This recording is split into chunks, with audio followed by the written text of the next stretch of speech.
శ్రీమాత్రే నమ. జయ గురు దత్తాత్రేయ నమ. ఈ వీడియోలో మనం రవిగ్రహ సంచారాన్ని పరిశీలిస్తూ మార్చి 14వ తారీఖున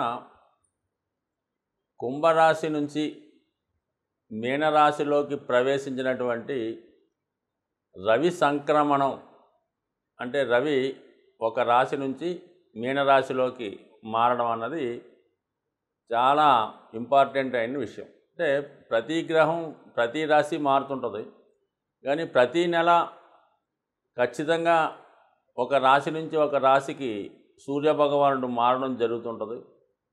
ఈ సూర్యభగవానుడు మారడం బట్టే మనకి ఋతువులు ఏర్పడుతుంటాయి, అలాగే వర్షాలు పడుతుంటాయి, ఎండలు వస్తుంటాయి. అంటే సమస్త జగత్తు సూర్యభగవాను యొక్క ఆధీనంలో అతను సంచారాన్ని బట్టి ఆధారపడడం జరుగుతుంటుంది.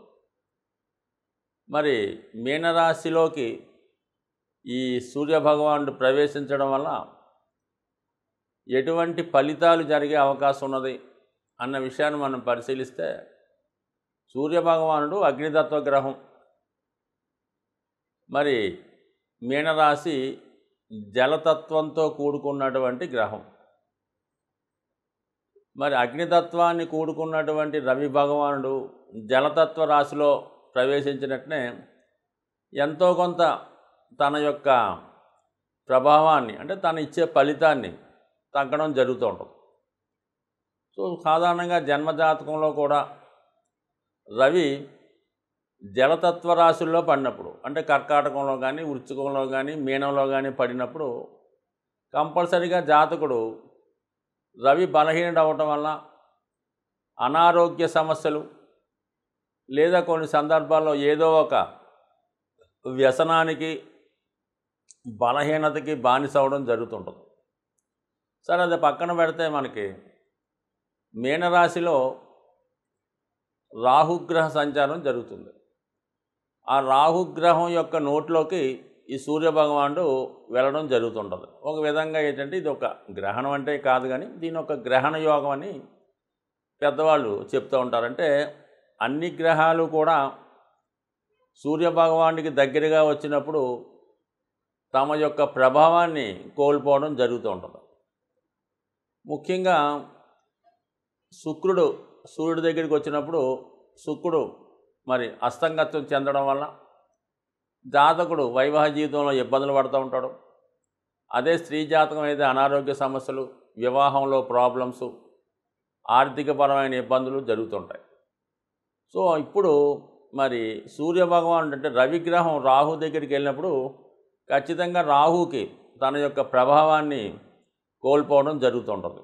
కామన్గా రాహుగ్రస్త చంద్రుడు అంటే మనకు చెప్తుంటారుగా, ఈ సూర్యగ్రహణం చంద్రగ్రహణం జరిగినప్పుడు మరి గ్రహాలు బలహీనపడతాయని, ఆ సమయంలో అందరూ దైవ ప్రార్థన చేయాలని చెప్తూ ఉంటారు. బట్ ఏవైనా సూర్యభగవానుడు రాహు దగ్గరికి వెళ్ళినప్పుడు ఖచ్చితంగా మరి కొన్ని దుర్యోగాలు ఏర్పడడం జరుగుతుంటుంది. అందులో ముఖ్యంగా రవి పితృకారకుడు కాబట్టి మరి పితృదోషం ఏర్పడుతుంది. సహజ రాశి చక్రంలో పంచమ స్థానానికి రవి ఆధిపత్యం వహిస్తుంటాడు కాబట్టి, అలాగే సంతాన దోషం ఏర్పడుతుంటుంది. ఒక విధమైనటువంటి సర్పదోషం కూడా కొన్ని రాశుల వారికి ఏర్పడడం జరుగుతుంటుంది. రవి ఆత్మకారకుడు అవటం వల్ల, అటువంటి సహజ ఆత్మకారకుడు అవటం వల్ల, అటువంటి ఆత్మకారకుడు రాహుతో కలియటం వల్ల జాతకుడు తన యొక్క సహజంగా ఉన్నటువంటి లక్షణాల్ని, మంచి లక్షణాలని కోల్పోయి కొద్దిగా విరుద్ధమైన భావంతో ప్రవర్తించడం జరుగుతూ ఉంటుంది. అంటే రాహు అన్నది ఒక ఇండీసెంట్ బిహేవియర్ కలిగిన ప్లానెట్. అలాగే చట్టానికి వ్యతిరేకంగా, మన పెద్దవాళ్ళు పెట్టినటువంటి సాంప్రదాయాలకు విరుద్ధంగా, అలాగే సమాజంలో ఉన్నటువంటి న్యాయానికి, ధర్మానికి, చట్టానికి కొన్ని కట్టుబాట్లు గీసుకోవడం జరుగుతుంటుంది ఒక సమాజం అన్నాక. వాటికి వ్యతిరేకంగా ప్రవర్తించే ప్రయత్నం చేస్తుంటాడు ఈ రాహు. అటువంటి రాహుతో రవి కలియడం వల్ల ఒక విధమైనటువంటి, అంటే గురువుతో రాహు కలిస్తే గురుచండాల యోగం అంటారు.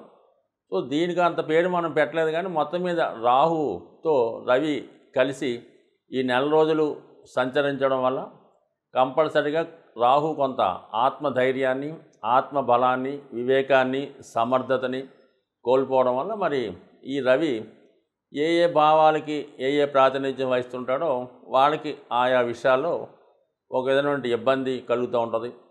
అలాగే మరి ప్రభుత్వానికి సంబంధించినటువంటి ప్లానెట్ రవి కాబట్టి మరి రాహు మరి ఈ రవితో కలియడం వలన ప్రభుత్వ అధికారులకు ఇబ్బంది వస్తుంటుంది. అలాగే మినిస్టర్లకి, ప్రధానమంత్రులకి, ముఖ్యమంత్రులకి ఏదో ఒక అపకీర్తి, ఏదో ఒక అపవాదు, ఇలాంటి ఈ చెడ్డ పేర్లు రావడం ఇలాంటివి కూడా జరిగే అవకాశం ఉంటుంది. అది మరి లోక గోచారం ప్రకారం అంటే దేశ గోచార ప్రకారం ఈ విధంగా కొంత అపకీర్తి రాజులకి, అధికారులకి కూడా వచ్చే అవకాశం ఉంటుంది. బట్ ఏదైనా ప్రతి ఒక్కరూ కూడా మరి రాహు సంచారంతో నిమిత్తం లేకుండా ప్రతిరోజు కూడా సూర్యభగవాన్ని ఆరాధన చేయడం వల్ల, సూర్యుడిని పూజించడం వల్ల, ఆదిత్య హృదయం లాంటివి చదవడం వల్ల రవి స్ట్రెంత్ అవుతుంటాడు. రవి ఎంత బలంగా ఉంటే మరి దేశంలో అంత సస్యశ్యామలుగా ఉంటుంది. పరిపాలన చాలా నిజాయితీగా ఉంటుంది. అధికారులు నిజాయితీగా వ్యవహరిస్తుంటారు. విద్యార్థులు చక్కగా చదువుకుంటారు. ప్రభుత్వ ఉద్యోగ అవకాశాలు ఎక్కువగా రావడం జరుగుతుంటాయి. అందువలన అన్ని గ్రహాల కన్నా రవిగ్రహం చాలా ముఖ్యమైన గ్రహం. ఆ రవిగ్రహాన్ని ప్రతి ఒక్కరూ స్త్రీ పురుష భేదం లేకుండా, పెద్దవారు చిన్నవారు అనే భేదం లేకుండా కంపల్సరిగా రవిని ఆరాధించడం వల్ల రవి పాపగ్రహాలతో కలిసినప్పుడు ఆ చెడ్డ ఫలితాలు జాతకులకి, ప్రజలకి రాకుండా ఉండే విధంగా రక్షించబడే అవకాశం ఉంటుంది. రవిగ్రహ సంచారం మీనరాశిలో మార్చి 14 నుంచి సుమారుగా ఏప్రిల్ 14 మధ్యకాలంలో సంచరించే సమయంలో మేషరాశి వారికి రవిగ్రహ ప్రభావం ఏ విధంగా ఉండబోతుంది? రవి ఈ రాశి వారికి ఉచ్చక్షేత్రాధిపతి అన్నమాట. ఇదే రాశిలో రవి ఉచ్చ పొందుతుంటాడు.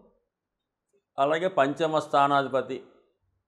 జాతకుడు స్వతంత్రంగా ఎదగాలన్నా, అతని పూర్వ జన్మ పుణ్యాన్ని ఈ జన్మలో దానికి తగిన ఫలితం పొందాలన్నా, అతని సంతానం, అతని యొక్క ఆలోచనలు, అతని యొక్క టాలెంటు ఇవన్నీ కూడా రవి యొక్క బలం మీద ఆధారపడి ఉంటాయి.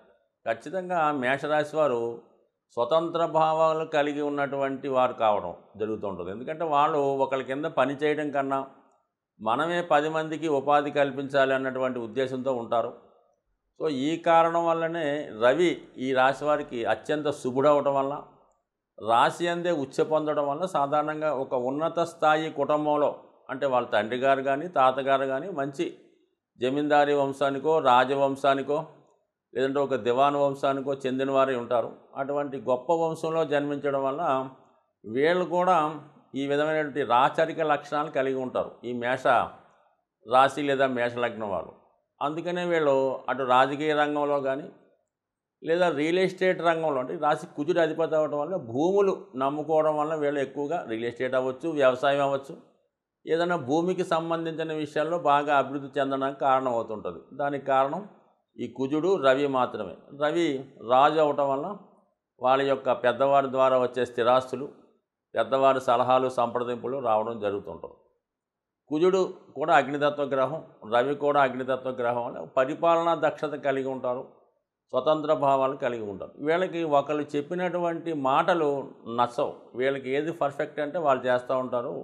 అదే రవి ఏమాత్రం జాతకంలో బలహీనపడినా జాతకుడికి దగ్గర బంధువుల వల్ల ఇబ్బంది ఉంటుంది. కేవలం తండ్రి గారితో పడకపోవడం కానీ, లేదా వీళ్ళ అన్నదమ్ములతో పడకపోవడం కానీ, ప్రాబ్లమ్స్ రావడం కానీ, గొడవలు రావడం కానీ జరుగుతూ ఉంటుంది. చాలా సందర్భాల్లో ఈ మేషరాశి వారికి, మేషలగ్నం వారికి రవి బలహీనమైనప్పుడు తండ్రి గారితో విభేదాలు ఉంటాయి.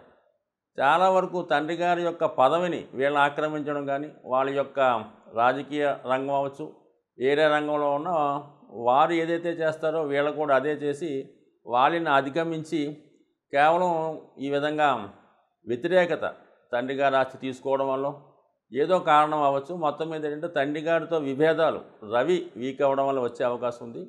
దాని తర్వాత సేమ్ అదే ప్రాబ్లం రిపీట్ అవుద్ది. వీళ్ళ యొక్క సంతానం కూడా వీళ్ళ మాట వినకుండా వీళ్ళని అధిగమించి వీళ్ళు ఇంకా అధికారంలో ఉండగానే వాళ్ళ అధికారాన్ని లాక్కోవడం కానీ, అధికారాన్ని ధిక్కరించడం కానీ ఈ విధంగా సేమ్ ఇది రిపీట్ అవుతుంటుంది. అంటే ఇది రవి బలహీనంగా ఉన్న వాళ్ళకి ఈ విధంగా మేషరాశి జాతకులకి అటు తండ్రి గారితో వ్యతిరేకత ఉంటుంది, లేని పక్షంలో సంతానంతో వ్యతిరేకత ఉండే అవకాశం ఉంది. కాబట్టి వీళ్ళకి ఖచ్చితంగా రవి భగవాను అనుగ్రహం కోసం ప్రతినిత్యం సూర్యుని ఆరాధన చేసుకోవడం మంచిది. మరి ఇప్పుడు 12వ స్థానంలోకి రవి రావడం వల్ల జాతకుడు కంపల్సరిగా ఇప్పుడు బంధువుల వల్ల, దగ్గర బంధువుల వల్ల, తండ్రి గారి వల్ల అవ్వచ్చు, లేదంటే తండ్రి గారు తరపు బంధువులు పెద్దనాన్నగారు, చిన్నాన్నగారు, తాతగారు వారి వల్ల అవ్వచ్చు, లేదంటే మీ సంతానం వల్ల అవ్వచ్చు. అంటే సంతానం అంటే కేవలం మీకు పుట్టిన సంతానమే కాకుండా అన్నదమ్ముల బిడ్డలు, ఈ విధంగా మీ యొక్క వారసులకు సంబంధించిన వాళ్ళు, దాయాదులకు సంబంధించిన వాళ్ళు, వారి వల్ల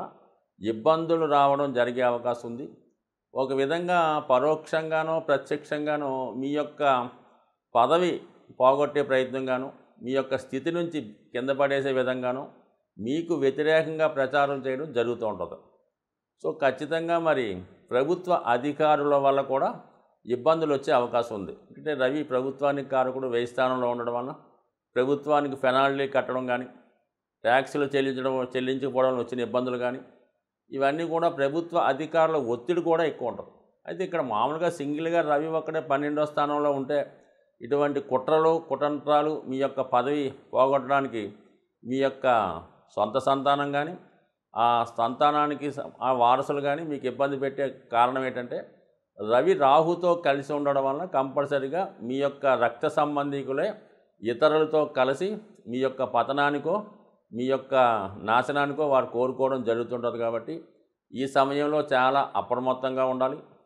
ఏ విషయాన్నైనా చాలా గోప్యంగా ఉండాలి. సాధారణంగా మేషరాశి వారు ఏ విషయాన్నైనా, ఏ ఇబ్బంది అయినా వాళ్ళ దగ్గర వారి వల్ల, వాళ్ళు నమ్మిన వారి వల్ల, వాళ్ళ దగ్గర సేవకుల వల్ల వచ్చే అవకాశం ఉంది. కాబట్టి ఈ సమయంలో ఇంచుమించుగా ఇది ఒక కీలకమైన సమయం. కాబట్టి ఈ నెలంతా కూడా ఇంచుమించుగా మీరు ఏప్రిల్ నెల 14-15 తారీఖుల దాకా రహస్య సంబంధించిన విషయాల్లో చాలా జాగ్రత్తగా ఉండాలి. ఈ సమయంలో ఎవరిని నమ్మకూడదు. ఏదైనా ఇన్వెస్ట్మెంట్ చేసినా, ఒకటికి ధనం ఇచ్చినా, ఒక సంతకం ఇచ్చినా చాలా జాగ్రత్తగా వ్యవహరించడం అన్నది 100% పాటించవలసినటువంటి నియమం. అలాగే ప్రతినిత్యం సూర్యభగవాన్ని పూజించుకుంటూ హనుమాన్ ఆరాధన వల్ల, మేషరాశి వారికి హనుమాన్ ఆరాధన చేసుకోవడం వల్ల ఖచ్చితంగా శత్రువులు నాశనమై మీకు మిత్రులుగా మారే అవకాశం ఉంటుంది. స్వస్తి.